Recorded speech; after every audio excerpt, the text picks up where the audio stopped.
Olá pessoal, dando continuidade aos nossos estudos, hoje vamos falar sobre prova, um momento privilegiado de estudo, não um acerto de contas.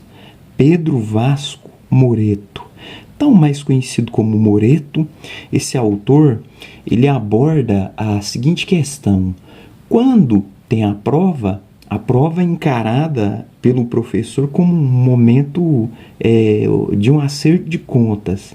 Então a turma não me obedeceu, os alunos não fizeram as tarefas, não se comportaram bem, agora eu vou dar o troco. Né? Então, na verdade, a ideia que o Moreto nos apresenta é que a prova não pode ser um acerto de contas, ela tem que ser um momento privilegiado de estudo, onde o aluno vai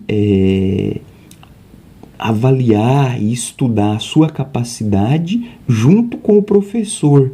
Então, ambos vão se completar, ou seja, um momento de estudar se o que o professor ensinou, o que o professor explicou, o aluno compreendeu e consegue, vamos por assim dizer, externalizar as principais ideias e os principais conceitos.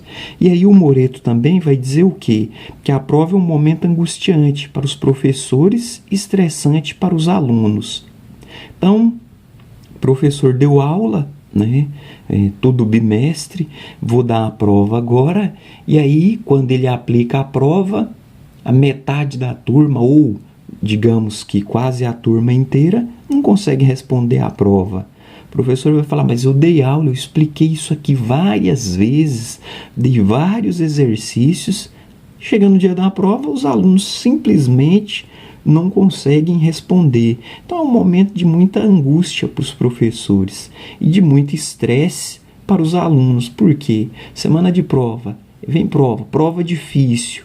Então o Vasco Moreto aborda essa questão, né? E aí ele vai dizer que para os alunos vem aquela ideia, enquanto não há prova marcada, não preciso estudar, não preciso me esforçar, não preciso me preocupar com a matéria. E se o professor está fazendo ou falando alguma coisa lá no quadro, o aluno já pergunta, vai cair na prova?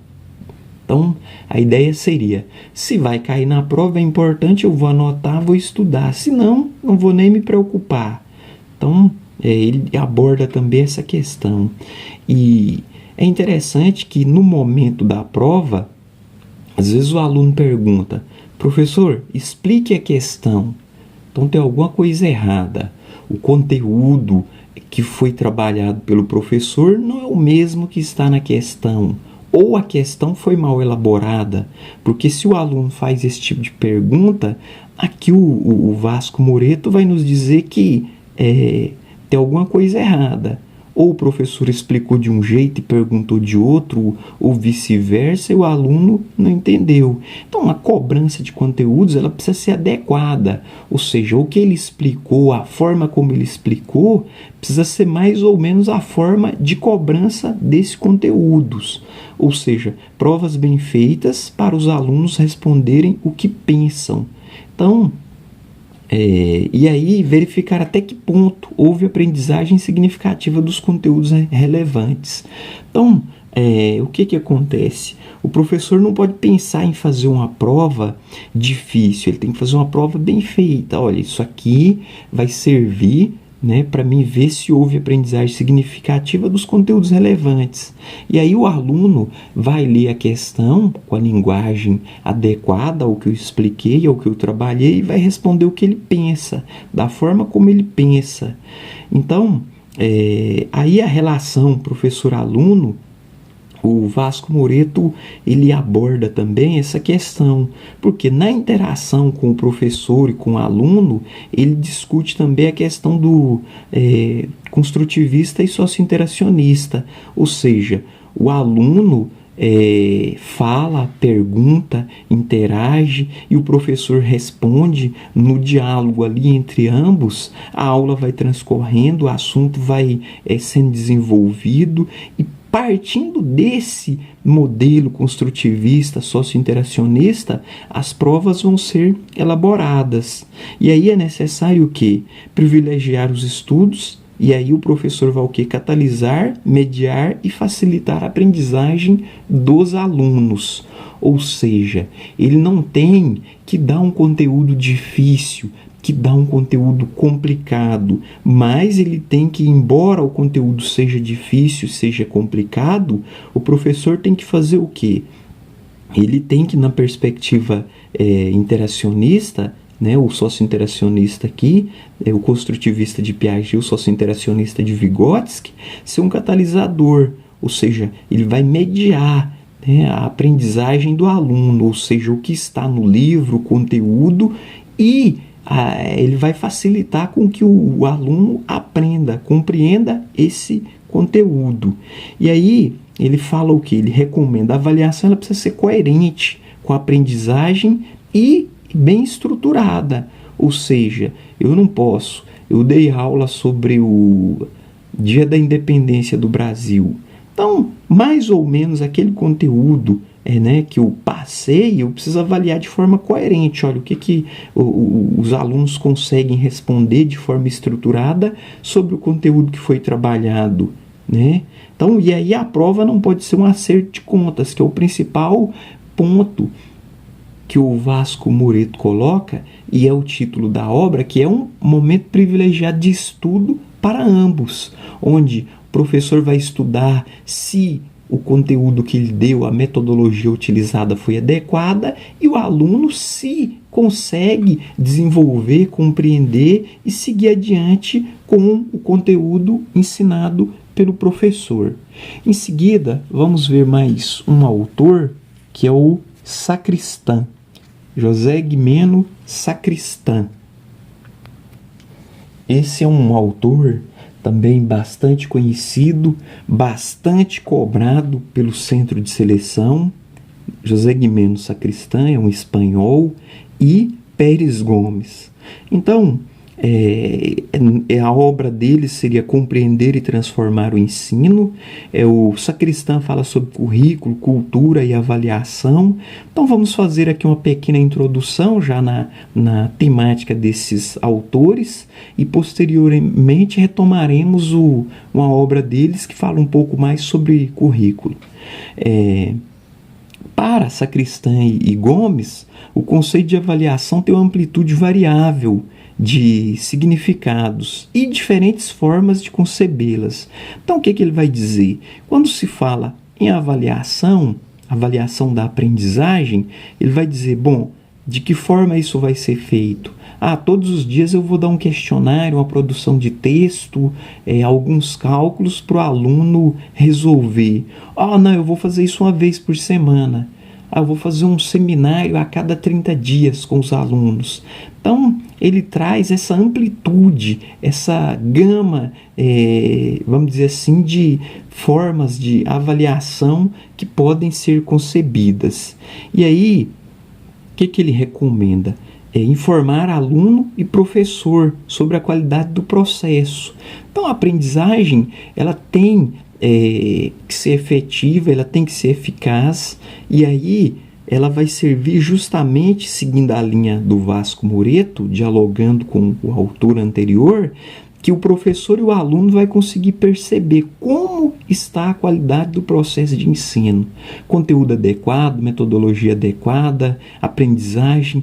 E aí o Sacristã também e o Gomes vão dizer sobre a questão de dar feedback, né, dos objetivos. Então, o que acontece? É necessário que o professor veja, olha, o aluno está errando em tal parte. Então é necessário ele sentar depois com os alunos, ou individual ou em grupo, ele pode se organizar, ou mesmo na revisão, na correção da prova, explicar, olha, a pergunta foi essa, né? O que não ficou claro? Talvez a forma como a aula foi dada, como foi explicada a matéria, chegou na cabeça do aluno um outro entendimento.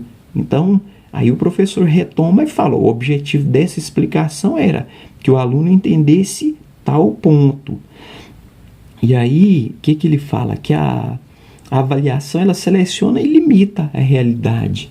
Então, o professor deu aula sobre ciências, história, geografia, seja o que for, ecologia, meio ambiente. Quando ele vai aplicar a prova, ele limita aquela realidade, ele escolhe um trecho ali que ele acha mais importante, e aí os critérios dessa redução conforme está na cabeça dele. O professor acha que aquilo é mais importante, talvez não seja para os alunos. E se fosse um professor diferente, talvez os critérios seriam diferentes. Então ele fala muito dessa questão, que a realidade é limitada. E aí que a avaliação não mede a inteligência em termos absolutos exatamente por esse motivo. Ou seja, você aplicou a prova, tais e tais critérios e conceitos que foram adotados, o aluno respondeu, porém ele não compreendeu o texto em sua amplitude. Ou seja, e aí aquilo ali que ele respondeu expressa um julgamento do professor. Então o professor vai olhar, não, a resposta está certa, dá a nota. Ok, se fosse outro professor, seria a mesma nota? Suponhamos que fosse a nota máxima. Talvez não seria. Então, o que Sacristã e Gomes coloca? Que a avaliação é um recurso para conhecer o progresso dos alunos e intervir. Então, quando eu aplico a avaliação, seja ela diária, semanal, quinzenal, mensal ou como preferir, ela tem que me servir para quê? Para conhecer o progresso dos alunos e, diante dessa realidade, eu fazer as intervenções necessárias. Conhecer o estudante para detectar suas necessidades prévias. Então, eu vou aplicar um novo conteúdo ou iniciou o ano, eu preciso avaliar o aluno com a intenção de ver o que ele ainda não sabe. Então, quais são as suas necessidades prévias para que eu desenvolva um bom trabalho? E aí, uma coisa interessante que Sacristã e Gomes traz é o conceito de heteroavaliação.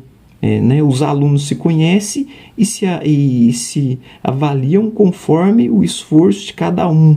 É uma cogestão de sala de aula. Então, a gente vê muito falar em autoavaliação, enfim, avaliação individual, em grupos de observação. Então ele traz aqui a heteroavaliação, que como os próprios alunos se conhecem, eles se avaliarão conforme o esforço de cada um.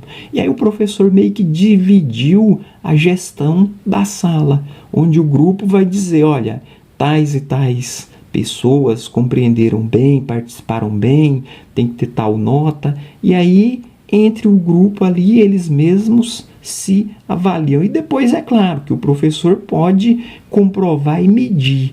Então, é importante a gente ter em vista esses autores, porque são bastante cobrados pelo centro de seleção. Cai várias questões e depois veremos algumas para irmos familiarizando com os aspectos principais quando se trata de avaliação com as ideias dos principais autores adotados pelo centro de seleção. Aí, pessoal, cabe outro aprofundamento, outro olhar. Quem quiser depois pegar para dar uma lida nas obras desses autores e avaliar melhor, pode ficar à vontade, ok? Por hoje é só. Obrigado.